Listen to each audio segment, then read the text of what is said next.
अस्सलाम वालेकुम नाज़रीन, माई आई पाकिस्तान के एक और ब्लॉग के साथ आपका मेज़बान आपकी खिदमत में हाजिर है। नाज़रीन, 2 दहाई से भी ज़्यादा का अरसा गुजर चुका है, लेकिन 2001 11 सितंबर को न्यूयॉर्क में दहशतगर्दी का जो वाक़या पेश आया, उसने न सिर्फ दुनिया का मंजरनामा बदल कर रख दिया, वहीं आलमी हालात वैसे नहीं रहे जैसे 2001 से पहले हुआ करते थे। दहशतगर्दी की इस कार्रवाई को 9/11 के नाम से याद किया जाता है। 3,000 अफराद की हलाकत ने न सिर्फ अमरीकियों बल्कि पूरी दुनिया के लिए 21वीं सदी का मंजरनामा तब्दील कर दिया और इस वाक़े को दुनिया के अजियतनाक वाक़यात में से एक करार दिया जाता है। नाजरीन, इस हमले में 19 हाईजैकर्स ने 4 तैयारे हाईजैक किए और 19 हाईजैकर्स में से 4 पायलट्स थे।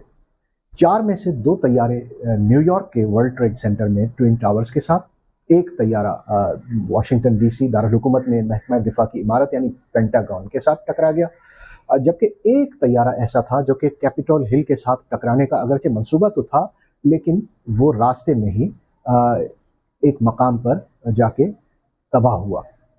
अमेरिका ने इस हमले का कसूरवार अलकायदा को करार देते हुए सबसे पहले पाकिस्तान के पड़ोसी मुल्क अफगानिस्तान और उसके बाद मशरक़ वस्ती के एक इम्पॉर्टेंट मुल्क इराक पर हमला कर दिया। लेकिन 9/11 की इस कार्रवाई के हवाले से जो मुतजाद आरा और रमूज व इसरार पाया जाता है, the mystery shrouded around this incident, वो ताहाल हल नहीं हो सकी। ये हमला सोफिस्टिकेशन का हामिल रहा है। इसमें माशरे का एक तबका ऐसा भी था जो इन हमलों का इल्ज़ाम अमेरिका पर ही आयद करता था कि अमेरिका ने खुद करवाया है, और ये तबका ऐसा था कि जो कहता है कि अमेरिका ने आलमी वसाइल पर कब्जे के लिए ये मन घड़त ड्रामा रचाया। हकीकत चाहे कुछ भी हो, लेकिन हमले में जिन अफराद को कसूरवार करार दिया गया, उनके अहल खाना की जानिब से एक मुकदमा दायर किया गया था कि जो 9/11 के हकीकत की तलाश के लिए गुज़िश्ता कई बरसों से सरगर्म है।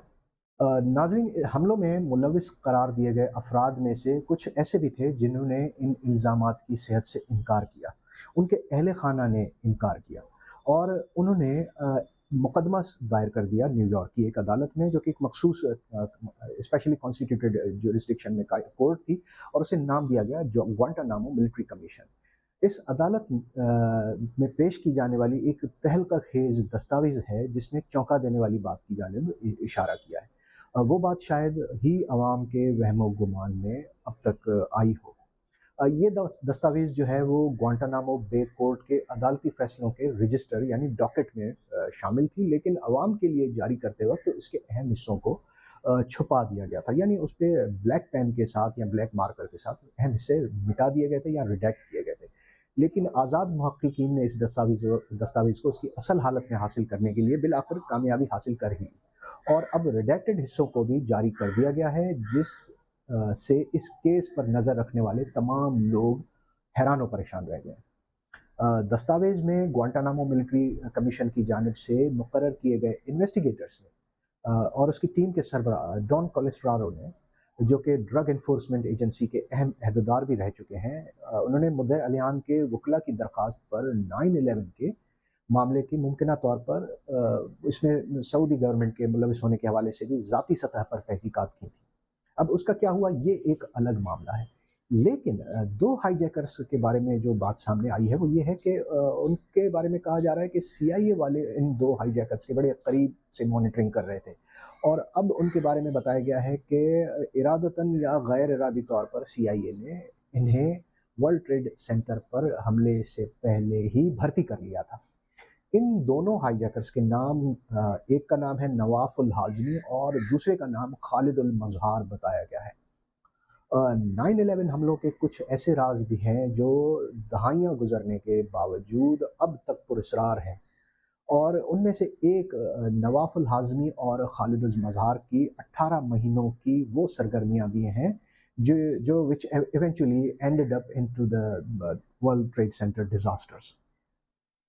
ये दोनों अफराद अमेरिका के मल्टीपल वीज़ा पर जनवरी 2000 में अमेरिका पहुंचे, और हालांकि देखा जाए तो सीआईए और नेशनल सिक्योरिटी एजेंसी यानी एनएसए वाले انہیں القاعدہ کا دہشت گرد قرار دے کر ان کی کافی عرصے سے مانیٹرنگ بھی کر رہے تھے، ان کی نگرانی کی جا رہی تھی۔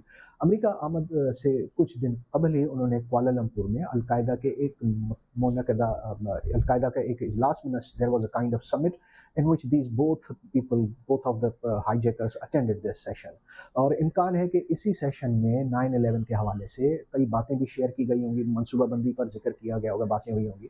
ملیشین حکام نے نہ صرف خفیہ طور پر اس اجلاس کی ویڈیو بنائی بلکہ تصاویر بھی کھینچی۔ ناظرین کو یہ جان کر حیرت ہوگی کہ ملائیشین حکام کو ایسا کرنے کے لیے CIA کی مخصوص گروپ ایلک اسٹیشن نے درخواست کی تھی، اور اس گروپ کو bin Laden it was constituted for the tracking of bin Laden, and اگرچہ اجلاس کی ویڈیو تو بن گئی لیکن آڈیو ریکارڈنگ ابھی تک حاصل نہیں ہو پائی۔ ناظرین، ایلک اسٹیشن میں شامل ایک FBI کے رکن کی بات چیت کا ریکارڈ دیکھیں تو ان میں سے ایک FBI ایجنٹ مارک روسینی نے بات چیت کے دوران کہا کہ ہمیں بیورو کو اس بارے میں بتا دینا چاہیے کہ ان دونوں میں سے ایک کے پاس امریکہ کا ملٹیپل ویزا ہے اور ہمیں FBI کو مطلع کرنا چاہیے۔ اب اتنے برسوں بعد جب روسینی سے اس تہلکہ خیز دستاویز اور اس کے بات چیت کا ریکارڈ کے حوالے سے جب he was asked and enquired about this document, تو ان کا کہنا تھا کہ CIA والوں نے مجھے منع کیا تھا کہ یہ FBI کا کیس نہیں، یہ FBI کی جورسڈکشن میں نہیں آتا، لہٰذا don't talk about this. Los Angeles airport پر اترتے ہی الہاضمی اور المظہر کی ملاقات ایک سعودی نیشنل سے ہوئی جس کا نام تھا عمر البایومی۔ اس سے ملاقات کے بعد یہ کیلیفورنیا میں رہنے والا شخص تھا اور ایئرپورٹ پر ہی ایک ریسٹورنٹ میں ہی واز امپلائی دیئر۔ اگلے 2 ہفتوں کے دوران البایومی نے دونوں افراد کو نہ صرف سین ڈیاگو میں ایک فلیٹ کرائے پر لے کر دینے میں مدد کی، ان کے اپارٹمنٹ کے لیے دستاویزات کی ضرورت ہوتی ہے وہ تک پرووائڈ کی، اور اس کے ساتھ ان پہ ڈاکیومنٹیشنس جتنی بھی ہوئیں اس پر دستخط کیے، اور یہی نہیں بلکہ ان کے کرائے کے $1500 بھی ادا کیے۔ البایومی نے ان دونوں کی ملاقات انور الاولاقی سے کروائی جو کہ ایک مقامی مسجد کے امام تھے۔ الاولاقی کے بارے میں بتایا جاتا ہے کہ یمن میں 2001 میں جو امریکی ڈرون حملہ ہوا تھا، الاولاقی اس میں ہی died in that attack. FBI نے جب 9/11 کے سانحے میں سعودی حکومت کے ممکنہ طور پر ملوث ہونے کے حوالے سے تحقیقات کا آغاز کیا تو ان کی نظر البایومی پر پڑی۔ تحقیقات کے لیے جو آپریشن شروع کیا گیا تھا اس کا نام تھا آپریشن اینکور ENCORE۔ 2000 میں ریاض میں تفتیش کاروں کے ساتھ بات چیت میں البایومی نے دعویٰ کیا کہ الہاضمی اور المظہر کے ساتھ اس کی ملاقات محض ایک اتفاق تھی۔ دونوں کو چونکہ میں نے عربی زبان میں بات کرتے دیکھا تو اندازہ ہوا کہ یہ لوگ انگریزی بول نہیں سکتے، اور یہی وجہ تھی کہ جذبہ خیر سگالی کے تحت دونوں کی مدد کی تھی۔ They both were helped because they could not speak English. That was the claim by Mr. البایومی۔ تاہم FBI نے اس حوالے سے کچھ اور بھی نتیجہ اخذ کیا اور البایومی کے دعوے کو جھوٹا قرار دیا۔ لیکن سب سے امپورٹنٹ چیز یہ تھی کہ اس تہلکہ خیز دستاویز کو عوام کی نظر سے کیوں چھپایا گیا۔ یہ دستاویز مارچ 2022 میں منظر عام پر آئی تھی، لیکن وہ بھی ریڈیکٹڈ حالت میں۔ عدالتی دستاویز میں ایک اور FBI ایجنٹ کا بھی ذکر کیا گیا ہے جسے CS-23 کے کوڈ کے ساتھ لکھا گیا ہے۔ And you can say intentionally his identity has been hidden or kept anonymous for some obvious reasons۔ FBI کے اس ایجنٹ کی مہارت تھی کاؤنٹر انٹیلیجنس میں اور کاؤنٹر سرویلنس میں۔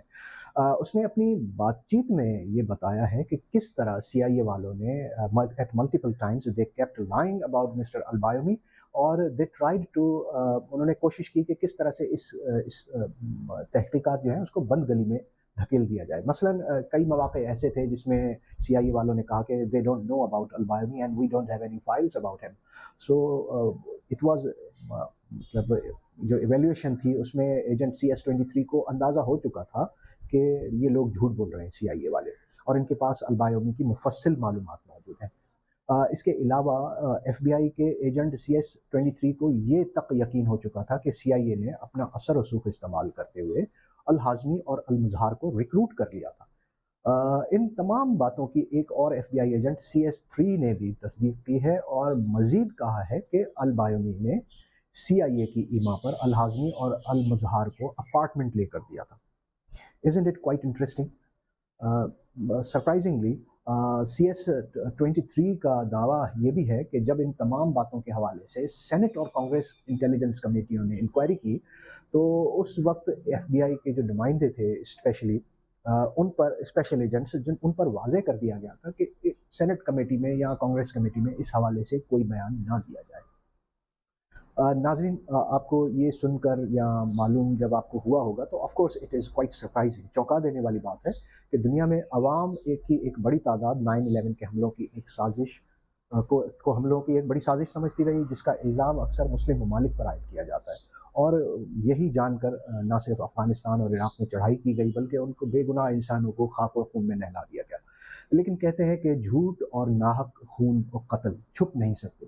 न जाने कितने मासूम अफराद को जिस तरह अमेरिका ने अफ़गानिस्तान और इराक़ में कत्ल किया, लगता है कि खुदा ने उनके प्यारों की फरियाद सुन ली है और हकीकत आहिस्ता-आहिस्ता इस तरह की स्ट्रेंजेस्ट काइंड ऑफ डॉक्यूमेंट्स के साथ खुलकर सामने आती जा रही है।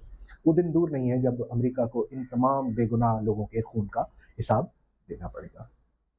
नाज़रीन, अब तक के लिए इतना ही। इंशाल्लाह मुलाकात होगी एक और नई स्टोरी के साथ नए व्लॉग में। तब तक के लिए खुदा हाफिज़। In case if you like these stories, kindly like, share and subscribe with your fellows, friends and loved ones and appreciate my work, please. Thank you very much. Khuda Hafiz. Pakistan Zindabad.